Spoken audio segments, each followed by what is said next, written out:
I'd like to hand the questions back to table 1. Starting at table 1, I will start off by addressing candidate Richard, that's a lie, I'm so sorry. Candidate Karen Bell. Bullying and harassment towards women, LGBTQ+ students, African American students, and students with disabilities seems to be worse than ever. How do you plan on creating a unified, inclusive environment while still celebrating these students' differences?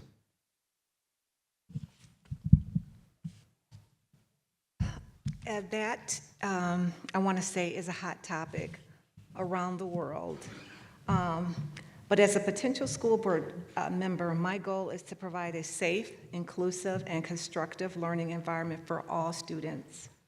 This will be accomplished by taking into account perspectives from our educators, students, parents, and the community, all while making sure that the decisions made will follow the district policies and state laws. It's important to zone in on student welfare, academic performance, and policy compliances while having inclusive conversations. So all students, no matter their race, gender, physical abilities, or background, deserve a comprehensive education. So we do this by creating a safe and inclusive environment where students will feel that they have a voice and they can be heard and respected. This approach is also addresses the BLM movement. Inclusion and support for every student shows that all lives matter. Thank you. Much. I will be moving that same question over to candidate Paul Hoffman.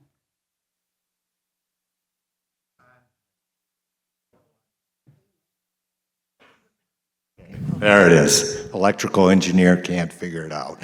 So don't let that detract you from this. This is a touchy subject for many of us. And so first, one thing in my background, that racial hatred is very close to my experience. Being the son of Holocaust survivors, we understand racial-based hatred. Now, I'll tell you how we deal with it, because Jewish people deal with it for thousands of years. You develop an overcoming attitude. You don't focus on being a victim. So I treat everybody the same, but I really want everyone to succeed. So I want people, my desire is that people look at their giftings, and I look at them all equally, treat each one like I want to be treated, and make sure opportunities are available.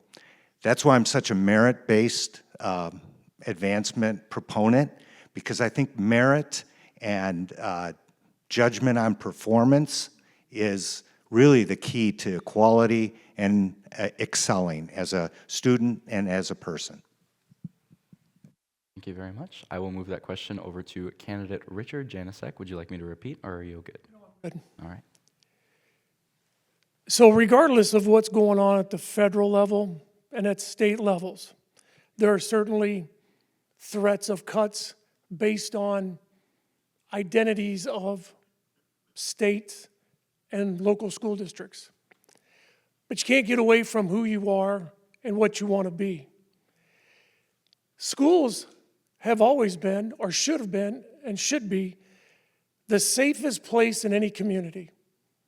And it should be the safest place for students, for staff, and all visitors, period. Now, I know there's board policy, but there, above and beyond the policy, there needs to be an attitude. And the attitude is that climate and culture. Not me, not my friends, not my school. Don't let it happen. Everybody is important. Every person that walks in the door is a good person. They belong, and they need to have a safe place to learn and to teach and to come visit. And so I know there's board policy, but I think there's got to be an enhancer of an attitude and a push from the board directing the superintendent, that's always got to be one of the goals in every building. However that looks at a grade school or a middle school or high school, however that looks, there's got to be that climate culture. Thank you. Thank you, candidates. We will now move over on to table 2. All right, I'm going to direct this question first to Katie Littlefield. Due to the recent political statements, some ethnic groups feel afraid and targeted. How do you plan on stopping racism in school more efficiently? How do I plan to stop it more efficiently? I think just speaking to what you're talking about, having a climate where you have a very welcoming place, I think that's how you can accomplish that. The culture of a school district, what it fosters, again, back to what it celebrates, definitely brings students in and welcomes them. I think everyone sitting at this table thinks every student, regardless of wherever they're at in their life, needs whatever the tools they need to succeed. And I think a school district and a school building is a place to be safe, and students should feel protected and not fear going to school. I think those that operate in the space of racial hatred and where that is being acted out on, where you see that, I don't know if Harlem experiences an immense amount of that, just because I'm not privy to seeing that. I would assume that would be taken care of and handled in the appropriate manners and with the policies that are already in place. So. All right, I'm going to move it to Diane McKinney. Same question, would you like me to restate it? As an educator in the classroom, my students at the middle school or the elementary school were not allowed to come in and be disrespectful to each other. That was my community, my classroom. They needed to know that they needed to belong. They needed to know that they could voice their opinion, but they had to be respectful to each other. When it wasn't, we had to have the discussion, because you can't teach and they can't learn if those kids are upset. They can't be part of the community in our classroom and disrupt the educational process of other kids learning. So we needed to work it out. They needed to know that I was willing to listen, but they also needed to make sure that other people in that classroom listened to them also. If we needed some time after school, we always had that opportunity to talk. If they needed to go down to a social worker, or if they needed to go see the counselor, but they needed to work it out with each other too. They needed to communicate. The more we communicate, the better. And then we probably wouldn't have a lot of this hatred and all this stuff that's going on in our humanity, in our communities. Right, I'm going to direct the question to Diana Johnson. Would you like me to restate it? No, thank you. I understand it. I would like to say I thought Diane McKinney did a very great presentation. Everyone has about what it means and the racism, adjusting these questions. I think a lot of it does have to do with communication. We need to have everyone understand that we're all different, but we're all the same. We can all get along. We have to teach each other that even at home it starts that way, that we have to all respect each other. We can have differences, but we all can respect each other. And I think that's what it's all about. And I think that's all what we need to do. In fact, I wanted to do, I've been thinking about this, but I know the students out there might be getting a little tired.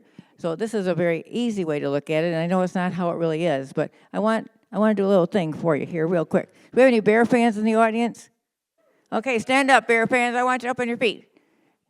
Right now, all up on the board too. You Bear fans, here we go. All right. Here we go. On the count of 3, I want the Bear fans to yell Bear down, and I want it real loud, and the rest of you will get your chance. On the count of 3, 1, 2, 3, Bear down! Well, look, they're not all Bear fans, are they? No, they're not. Okay, you sit down. Yeah, we're stretching our legs. Now, all right, who are the Packer fans out there? Who's got that yellow and gold idea? So stand up, Packer fans, let's go. Come on, come on. Oh, all right, Packer fans, now look. We all know that 3-word phrase you like to yell all the time up there at Lambeau. Us Bear fans aren't really excited about it, but you know that 3-word phrase, so on the count of 3, you're going to yell it. You ready? 1, 2, 3. Go, Pack, go! Well, there we go. Now, as you know, is there any other NFL fans out there that didn't name your team? Yell your team out. You got a team you like? Tons. Okay, there we go. So as you can see, we don't all have the same team. And a lot of times we don't, we like to tease each other. But you know, if you think about it, you know, I'm going down through the mire with my Caleb jersey on, my Caleb Williams 18 jersey, having a good time listening to the radio on the elevator music. I turn around the corner, I run into my friend, and you know what? They got a green and gold throwback jersey from Brett Favre. Now, I didn't know they were a Packer fan, but you know what? It was okay. So Sorry. that's what my point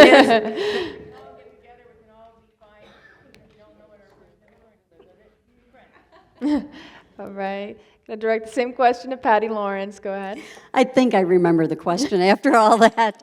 So, Tampa fan here, just for all you people out there.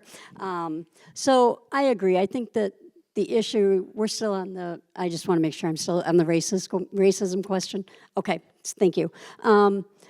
You know, it is very unfortunate. I did see that they had conducted a study here at the school, and the number one issue on the board was racism, and I think it was 29% of the students were concerned about racism in the school district.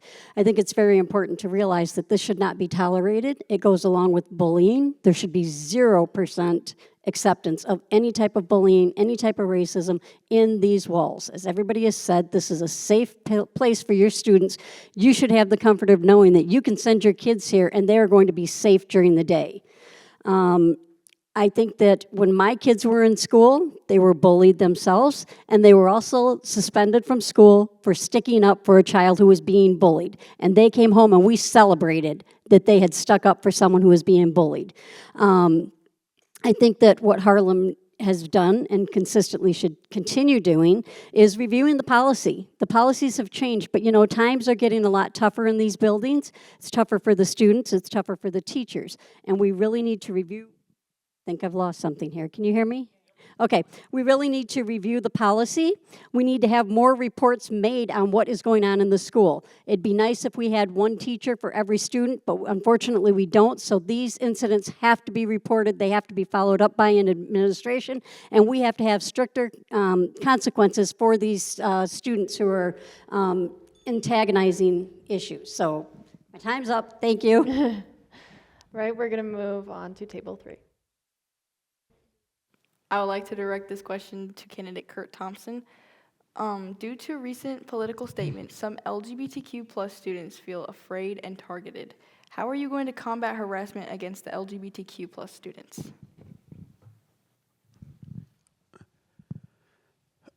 Wow, what a pressing one, right? It goes along that our school needs to be a safe space. I would also say that I think this is more an issue of the community. I think a lot of our kids find this less to be an issue of safety or the concern that it is than the parents or the politics that are directly out there. So one, I want to give something to the students, right? You guys are doing it right. Now what we can do, right? We're at the board. We need to make sure things are done correctly. We need to make sure that we're taking care of our diverse learners, that this is a safe space. We have the right administration that's in there to give them the safe space. Again, if anything happens or targeting, I don't care if it's bullying or racism or based on who you are. You know who you are, it's direct. You need to make sure you have its support from administration. And I think you've got that support from administration right now. What we need to do is review the policies, make sure that is set and supported. We're going into an area of everyone's got the internet. On Wednesday, we heard a story of a first grader that's on social media on her phone, right? I say that anecdotally, but those spaces need to be safe as well, because it's very, not easy, but I think we can actually handle things through the administration, through our teachers, through our excellent staff. We need to make sure that we're ready for that next step. What's going on in those technical spaces to make sure they're safe for everyone directly through that. Thank you. Thank you. I'd like to direct that same question to candidate Evelyn Meeks. Can you hear me? I believe in the statement, God is love. We're supposed to love everybody regardless of your sexual orientation. And I feel that the gay community has the right, as everyone else in the world, to be able to love who they love, go where they want to go, be with who they want to be with, regardless. It's hard every day just to live. And we should start getting into the thing of love people, not hurt people, and treat everybody with respect, because we're all same people. We have a head, we have a neck, we have arms, eyes, ears, nose, mouth. We need to stop hating people and realize that everybody was created and God is love, and we need to start showing more love and respect, because I think it's bad when a person of that community can't be themselves. And we need to realize times are changing. We're not living back in the 1800s and the 40s and 50s.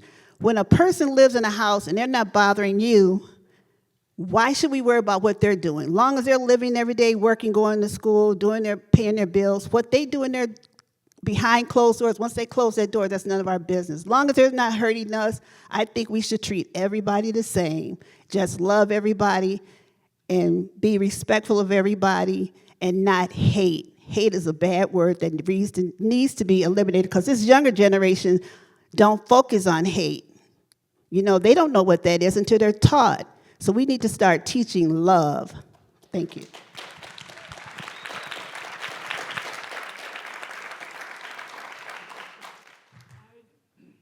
Very proud.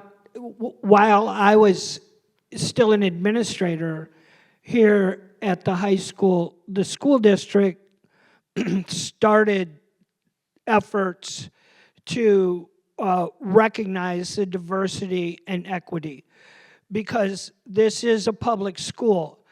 And when you are a public school, you're opening your doors up to everybody within the community. We have diverse learners. That's what our mission says, is to help diverse learners meet their unlimited potential. When you put barriers in front of somebody because of who they are, you're not helping them meet their unlimited potential. You're putting roadblocks up.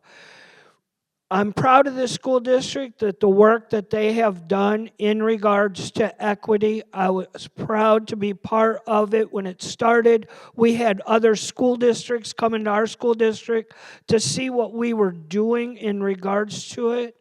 And we continue to this day, even having the equity team of the district represented during the Council of the Whole meeting of the school board. I went on after retirement. I went to Northern Illinois University, and I continued being engaged with the Center of Diversity and Equity at NIU, and I was proud of the work that they were doing there as well. It shouldn't be an issue. Thank you, Ms. Meeks. Thank you.